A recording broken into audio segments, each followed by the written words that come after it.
This is the part 1 of my handwritten notes of highlights of development of anterior chamber angle.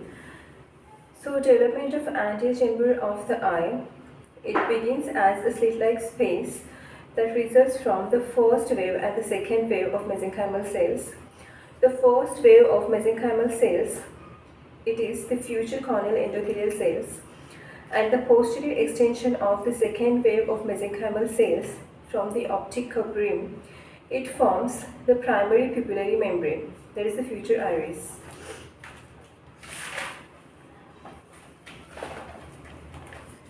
Then further development of anterior chamber angle, it depends upon the differentiation of the structures that border it.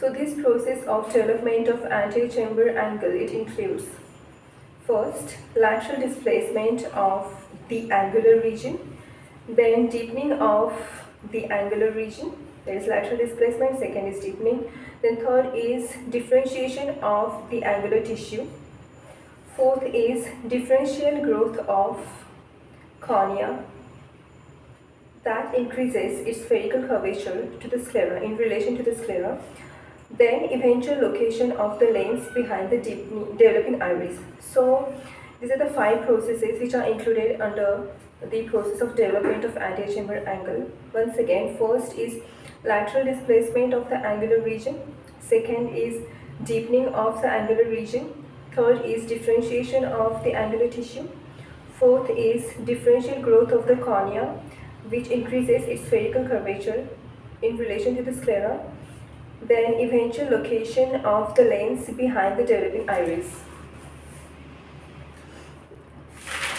Then development of the angle of anterior chamber. So this is the chart. So 7 weeks of gestational age at 15th week of gestational age, 5th to 7th month of gestational age, and also 3rd month of gestational age. These are the highlight points, what happens during these times. So first, 7 weeks of gestational age, when the embryo length is 22 to 24 millimeters. The angle of anterior chamber is occupied by the loosely organized, undifferentiated mesenchymal cells. So at the anterior chamber angle here in the angular region, there is a nest of the loosely organized, undifferentiated mesenchymal cells. Anteriorly, it is lined by the corneal.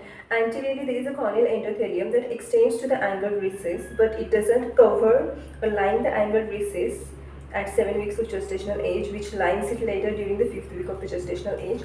So that's the differentiating factor between 7 weeks of gestational age development and at the 15th week of gestational age development. So at 7th week of gestational age, as I said, the angle of the anterior chamber, it is occupied by the nest of the loosely organized, undifferentiated mesenchymal cells, and anteriorly there is a corneal endothelial cells, and posteriorly there are mesodermal cells developing into vascular channels of the pupillary membrane, loose mesenchymal cells, and pigment epithelium of forward growing optic curve.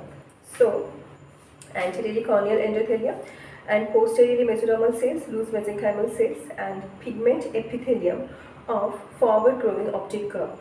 So these mesodermal cells, which are on the posterior aspect of these undifferentiated mesenchymal cells, these develop into vascular channels of the pupillary membrane, they are destined to form the iris later on.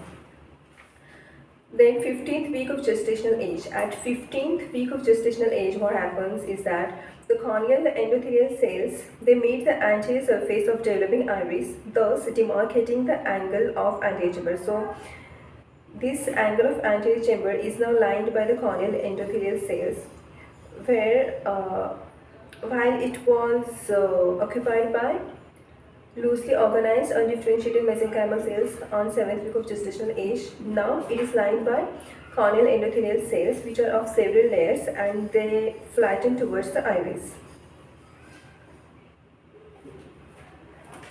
Then during 5th to 7th months of gestational age, the configuration of anterior chamber is round.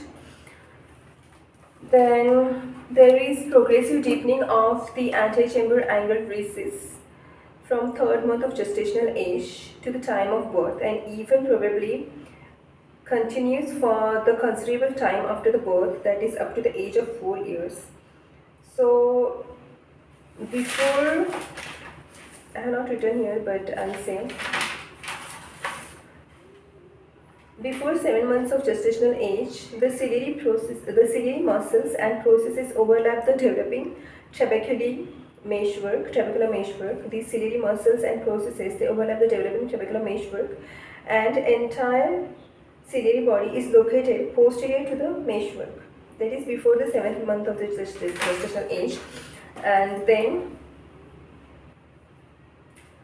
at 7 months of gestational age, the angle recess or apex of the angle, it lies at the level of Schlimm's canal at 7th month. 7 Schlimm's SS, Schlimm's canal but not scleral spur.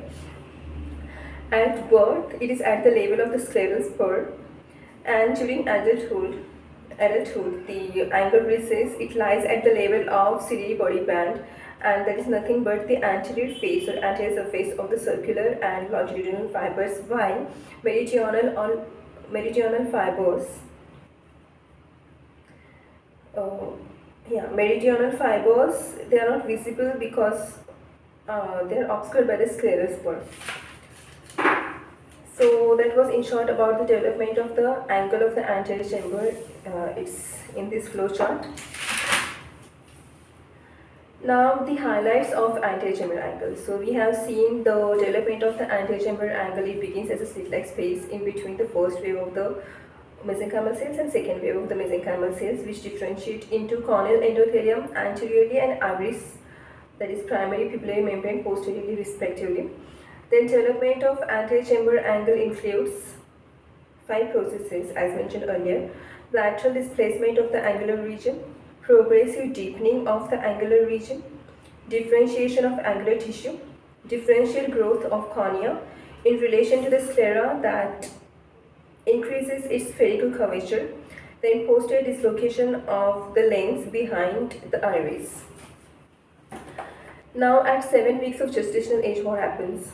Angular region is occupied by a nest of loosely organized or loosely arranged undifferentiated mesenchymal cells, and anterior to these cells there is corneal endothelium, and posterior to these cells is the mesodermal cells, loose mesenchymal cells, and pigment epithelium of developing optic covering. Then at 15 weeks of gestational age, what happens? The angular region is now lined by several layers of corneal endothelium, and they become continuous with the epithelium of developing root of the iris, and these corneal endothelial layers, they flatten towards the root of the iris. At 5th to 7th month of gestational age, anterior chamber angle has the down configuration.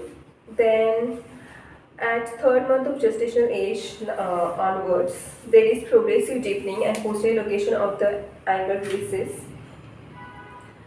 and this posterior movement and deepening of the angle recess, it continues even after the birth till 4 years of age.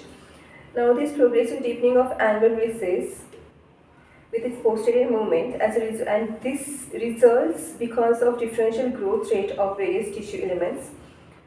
So before 7 months of age, gestational age, as I mentioned earlier, the ciliary muscles and processes overlap the developing trabecular meshwork, and the entire ciliary body lies posterior to the trabecular meshwork. That's the first point. Then second point in the progressive deepening of angle recess, second point is at 7 months of gestational age, the deepest part of the angle recess, that is apex, that lies at the level of the Schlimm's canal. Then at birth, apex of the angle is at the level of the scleral spur.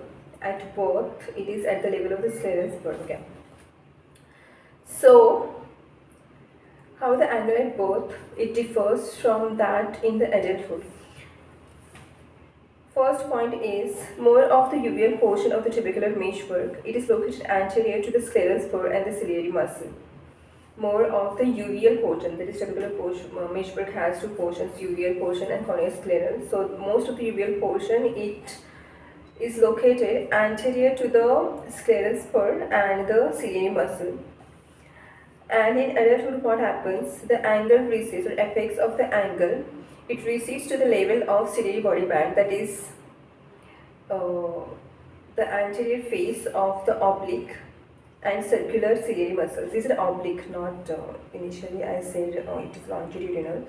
It is not longitudinal. It is oblique and circular ciliary muscle fibers. And the meridional or longitudinal muscle bundle is obscured by the scleral spur. So this was all about the notes and highlights of development of anterior chamber angle. Thank you very much.